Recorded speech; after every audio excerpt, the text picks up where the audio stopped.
Hello everybody, thanks for pressing play. You are watching a brand new episode of Talking Comics, ExcaliburCCGTV, where every week we come together to get you ready for New Comic Book Day, Wednesday.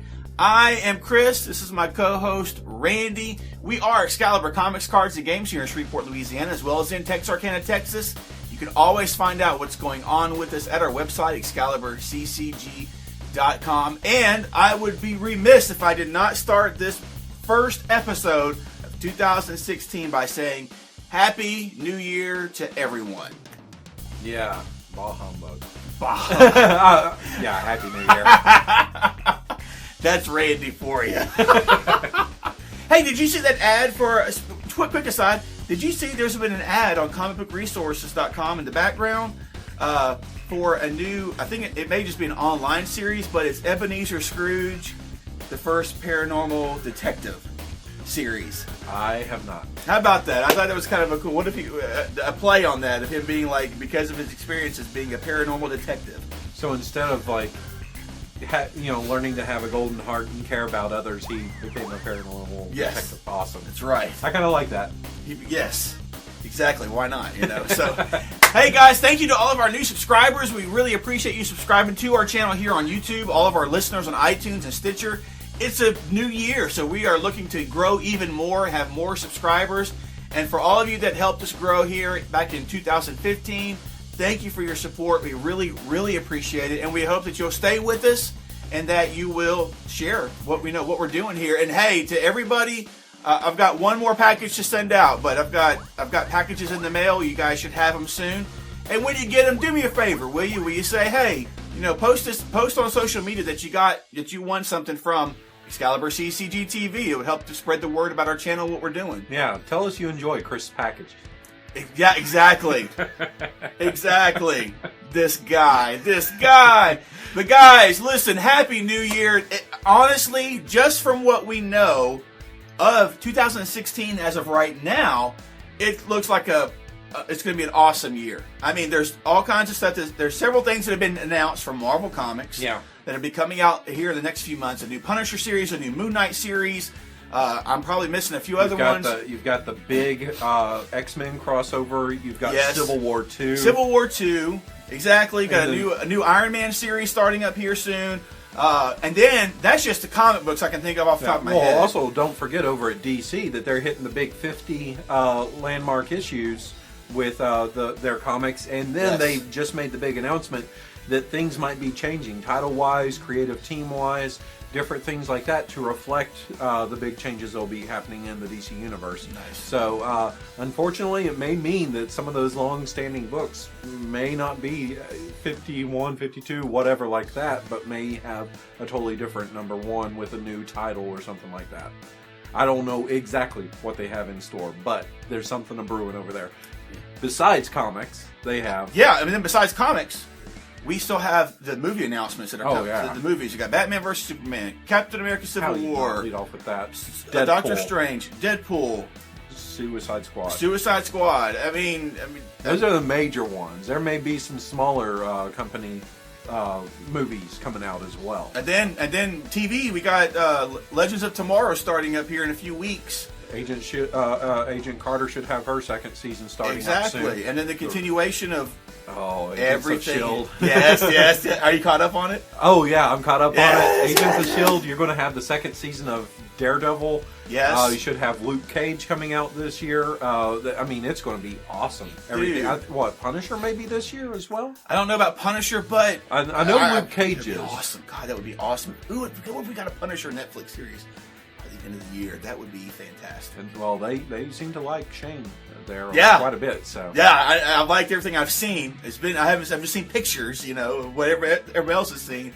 But guys, I mean, 2016. It's an exciting year. It's already shaping up to be fantastic. And we didn't even mention anything that may be coming from Image Comics. You know? Their expo will kind of let you know what's going to be going on throughout the year with Image. So just wait for that to hit. Exactly. So there we go, guys. I mean, it's already shaping up to be a fantastic year, and I'm glad I made it. I'm glad I made it to 2016. I hope I make it to the end. But guys, Excuse me. There we go. Let's dive into some new comics. We have several new comics that are coming out this week, first week of the year here. We're going to go ahead and dive right into them. Starting off with some DC Comics. Randy, what do you have up for us? We've got the final installment of Injustice: Gods Among Us. This is year 5. This is not Tom Taylor telling this. I don't know if he was told year 4. It's Brian Buccioletta that's going to be on board with it. And with this, you see, this is the final segment that leads up to the video game that everybody loved. Superman seems to have defeated everything, but yet he's still somehow worried about Batman. This guy doesn't know why. This guy doesn't worry about Batman. No, not when it has superpowers like Superman. That's awesome, dude. Dude, he took out magic users and he took out the Green Lantern Corps. Those are the 2 biggest threats that I think pose for Superman. So if in Injustice he's taking them out, Batman's a walk in the park. Walk in the park, huh? Yeah. We'll see how he does turn out here for this last season of Injustice: Gods Among Us. Also coming out, fans of Swamp Thing, you're getting a new volume this week. Swamp Thing #1 by Lynn. Is it Lynn Wein or Wein? I've never known. Lynn Wein. I've said Wein. Let's say Lynn Wein and Kelly Jones. Yeah. Who you don't want to draw a Batman. Yeah, those ears just went up off screen probably, and they did. That's awesome. But I think Kelly Jones has done Swamp Thing before. I could be mistaken. I don't know, but I like what I've seen of his art with it. Yeah. Very moody looking. Exactly, very much so. And then this brand new series, so new #1 starting this week, we get to see that the Swamp Thing has received a warning, and now he finds himself under attack from different forces of magic. Dark magic, black magic are attacking them. Also, these aren't just average monsters. There's something more going on here, and there's also a different threat looming in the horizon for Alec Holland, who has been the Swamp Thing or associated with him. So there we go, guys. DC Comics bringing you a horror issue with the Swamp Thing. 6-issue series. 6-issue series, exactly. So there we go. This is the beginning, I think, of where they're just really sticking to some miniseries with things. I want to see that. We'll see. On to Marvel. Yes. Because now, once again, this is another wave of Marvel hitting us with some #1s. Here's one that's been delayed. Actually, I'm going to give you 2 that have been delayed, but the first one is Uncanny X-Men #1. Yeah. Cullen Bunn on writing chores, Greg Land on the art. What you have with this is that with all the threats to the mutant population, the most threatening, most dangerous of all of the mutants and X-Men are teaming up together on a Magneto-led team to try to be proactive in fighting against all these terrors, threats, and whatnot against the mutant population. Yeah. They do not want to see another mutant die, no matter how well-known and powerful or lowly that mutant is. So it's an interesting take. Those who love Mystique and Sabretooth, there they are on the team. Phantom X fans are going to get them on the team. Psylocke fans, she'll be on the team for me. Monet will be on the team. Oh, yeah. That is awesome. It's a great lineup there. We have Greg Land fans out there. I'm hoping that he sticks for the 6 issues, and then I can get a different artist on here. I love this team. Well, you know what? He does beautiful artwork. Yeah, and it also with what we know about the series, it seems like another redo of X-Force in some way, a little bit maybe, or Wolverines, the series that just finished a little while ago. But with Cullen Bunn and Greg Land, I'm looking for them. Check it out, man. Yeah, I gotta see what's going on. Also, guys, the dynamic duo that you did not know that you ever wanted to have, but it is happening and it's starting this week. Spider-Man, Deadpool, #1.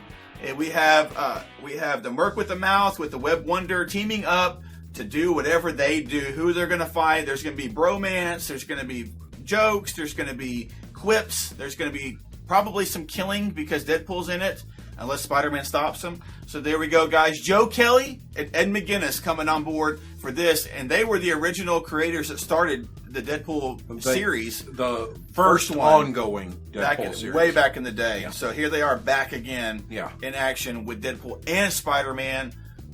I think it's going to at least look pretty. I'm not sure about the story.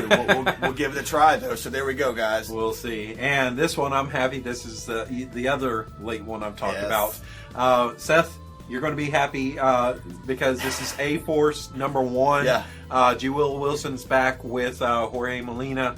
I don't believe Marguerite Bennett was the one who was writing before, or Marjorie Liu, one or the other, and they're not on board this time. Just G. Will Wilson by herself. Yeah. Singularity has made it through Battle World. She is now in the regular 616 Marvel Universe, and she puts out the call to the greatest, mightiest superheroines of the Marvel Universe to fight by her side with all these events that might be plaguing them throughout the multiverse.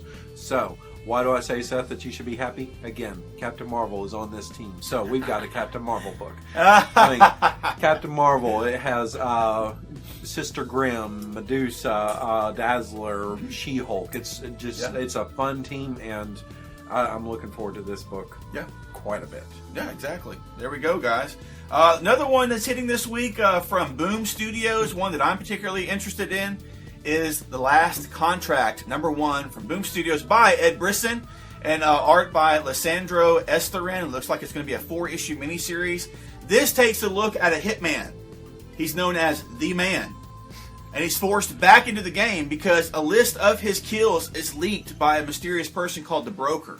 And now that this list of the man's kills are out there, it's threatening people involved with those kills and himself. And now he has to find out who the Broker is, why he's leaked out this list of kills that he's been associated with, and see if he can recuperate anything of his life after that point moving forward.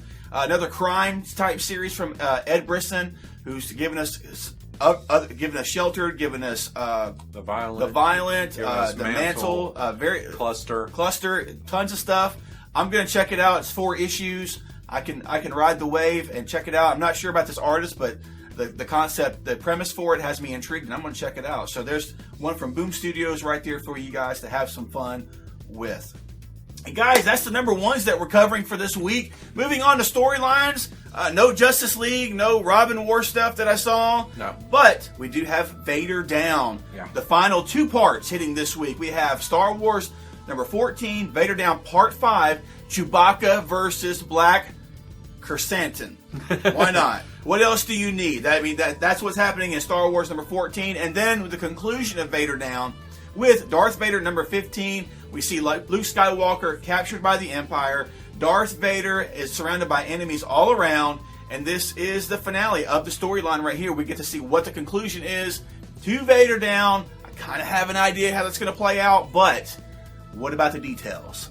So here we go. Yeah, I have to assume, for how good these are, I have to assume that this is an alternate universe with its storyline there, because they, real quickly they've now, with all this going on, hit the point in which I think you're meddling with the characters too much, and the things that they now know cannot be the things that they know, and the things that the characters we know in Empire Strikes Back.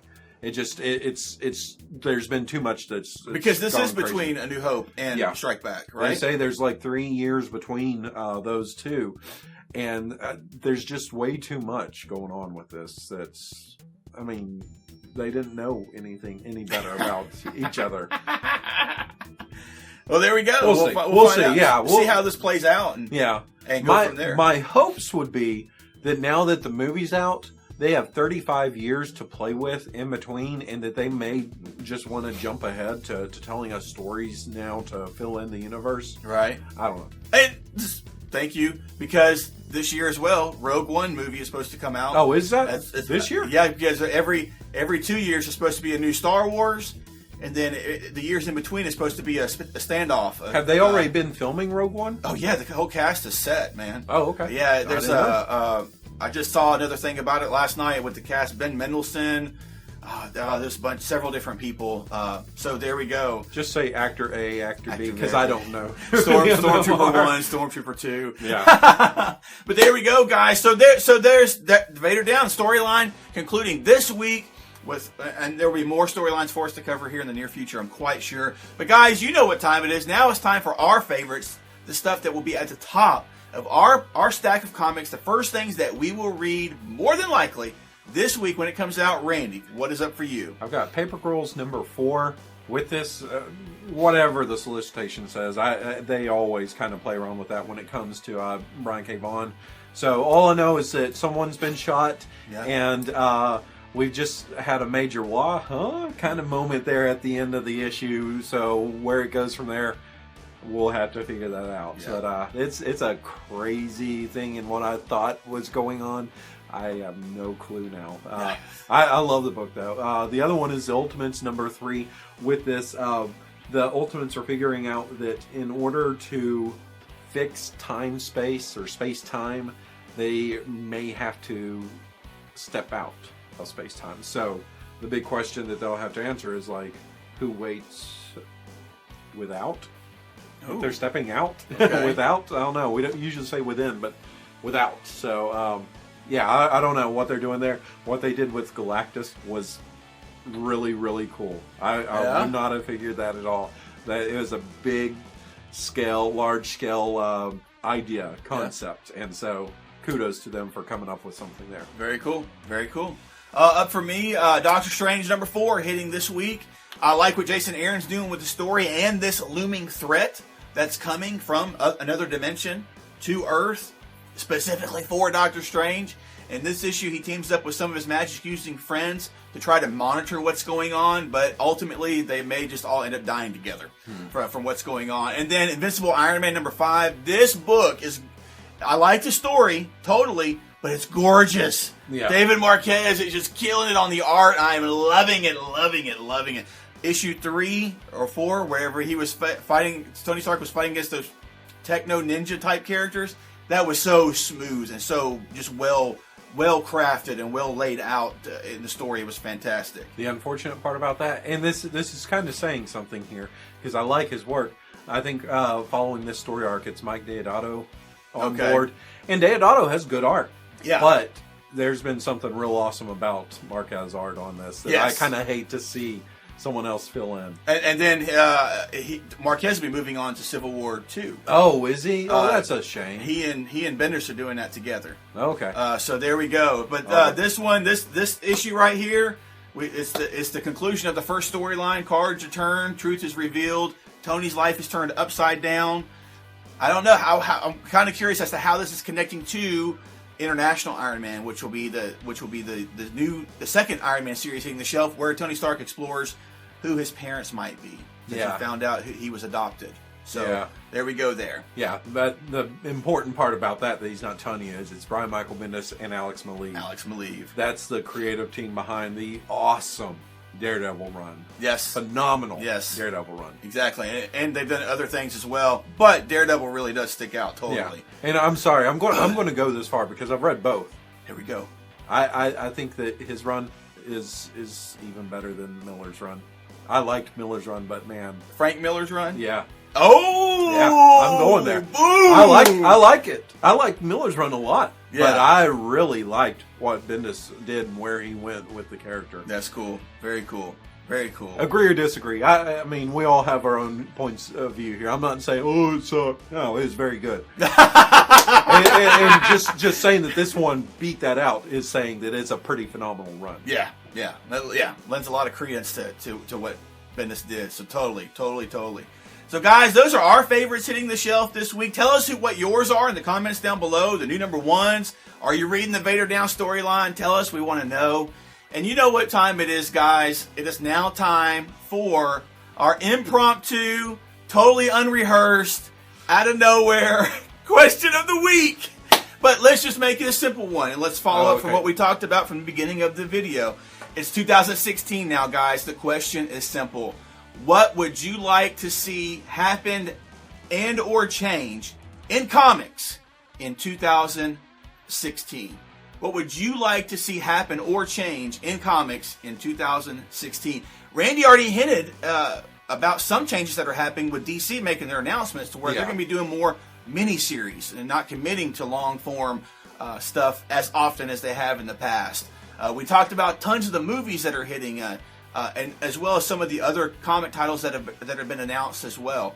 So just tell us, what would you like to see happen, or what would you like to see change in the comics industry in 2016? I'll give you two quick ones. Cool. One of them is very specific. I really do not like the whole Tony Stark as an alien or something that's not Howard Stark's. I don't like that at all.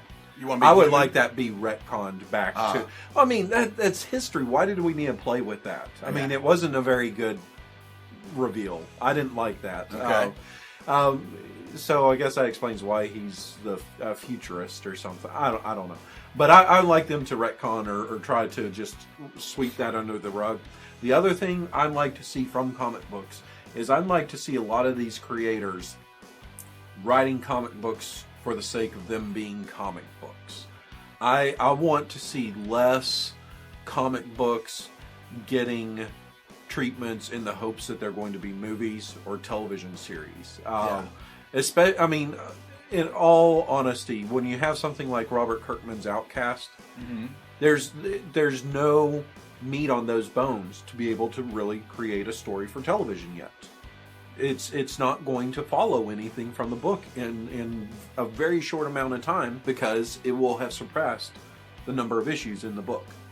So, are we now going to have the book reflect the TV series? Right. Or what is it? I want to see comic books being written for the medium that they are supposed to be, which is comic books. Yeah. If they get option, that's great. I like to see things being adapted. But if you want to be a movie writer or a television writer, go to Hollywood and be a movie writer or a television writer. Don't try to make your pitch here because you don't feel like it'd be successful somewhere else. That's just me. I totally get that. I totally get it.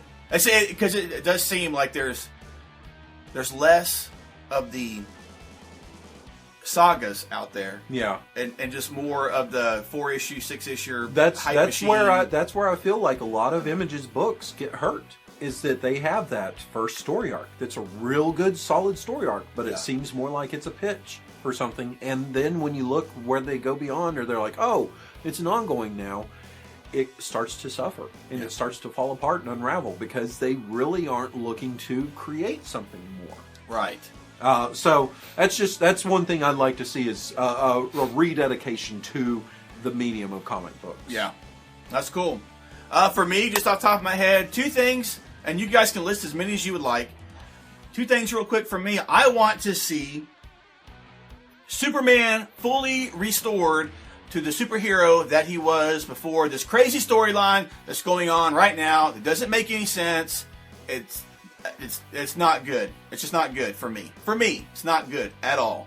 And I would really like to see some hero, Superman, Captain America, somebody become or come back to being a strong, inspirational hero within the comic realm. Yeah. I miss that. I just miss that. There's a character that you can look up to. Like, I know in the past that I have looked up to some characters in comics that have been inspirational for me. They were genuine do-gooders. Yeah, I really feel like Azzarello's Wonder Woman was kind of one of those characters. Nice. She was a really good character that it's like everybody was kind of in awe of her whenever they saw her within comics. And I mean, she was just reading it was one of those things that was a little inspirational. I totally get that, and I agree with that. And my second thing is, it's been announced that Mark Miller and Greg Capullo are teaming up for a creator-owned series, and I want to see it happen in 16. I'm sorry, I'm not backtracking on what we're talking about. No. Honestly, I just think that in this particular situation, I think that Greg Capullo has earned it if it is something that is converted to movies or television, because he's been a beast artist for decades now. Right. And I really want to see him get the kudos that he deserves. And with the hype machine that Mark Miller is and getting stuff created and out there, it may be a movie or a television series even before that series that they do is published. Yeah, my hopes with that would be that you can tell books that Miller really is passionate about. Yeah. And really has a story to tell. And you can tell things that he's kind of like phoning it in, hoping that that'll be a paycheck kind of thing. Yeah. And I mean, when you pick up a story like Huck, Huck does not read like some of the other series there is a lot of passion Yes. behind what he's writing there. So I would hope Yes. that the Capullo story would be one that is a really passionate story for him. Yes. You know, I haven't necessarily gotten that with the Jupiter's Circle, but Jupiter's Legacy was something that he Yes. really had a well put together story that unfortunately Frank Quietly, you know, schedule. We knew how that was going to go. Yeah, exactly. It's a matter of time. Yeah. But see, I didn't really care about like doing this backstory. I'm more interested and invested in the story, the legacy story going on, not so much the Circle story. That I mean, unfortunately for him, that's a filler thing that he's doing in the meantime, and he's basically said that. And so I mean, there's no criticism on him for that. I just understand he wants the fans to have something from that realm, and so kudos. And back to my first point about an inspirational type hero, Huck is kind of that so far. We have yet to see the conclusion of this series and how that will pan out, but the first two issues are definitely along those lines. Just somebody trying to do good with what they have, and I don't know. I could go on and on about how I feel about that particular idea, but I'm not, because I want you guys to leave us comments down below telling us what you would like to see happen and or change in 2016. We can always hope, and maybe some of it will actually happen. Yeah, and we're not trying to start arguments, and we're not trying to say our feelings are right, because you're going to have your own thoughts on it, and you're going to go, well, I actually do. That's fine. That's fine. It is what it is with it. I mean, we're just kind of getting the ball rolling here with, you know, what's your style or thing you're thinking of. Exactly. Or you know, your soapbox. Yeah, they could be the opposite of me. I don't want inspiration. I want more dark and brooding. And there are plenty of people that probably want Lobos like and all that good stuff, you know. So there we go, guys. Superman hasn't gone far enough. So guys, listen, it's the new year. Let's start it off right. Tell us in the comments below what you're picking up this week. Answer our question of the week. What would you like to see happen and or change in 2016? It's a big year. It's hopefully not going to be a long year, but a lot of stuff could happen between now and then. And we want to know what you think about that. Tons of exciting stuff are happening. It's just a good time to be a comic book fan, to be honest with you. It really is. So guys, that's it for this week. Anything else to add, sir? That's it for me. Awesome. Well, here we go. So guys, until our next video, be safe, take care, read some great comics, leave us some fantastic comments down below, and we will see you in our next video. Bye-bye.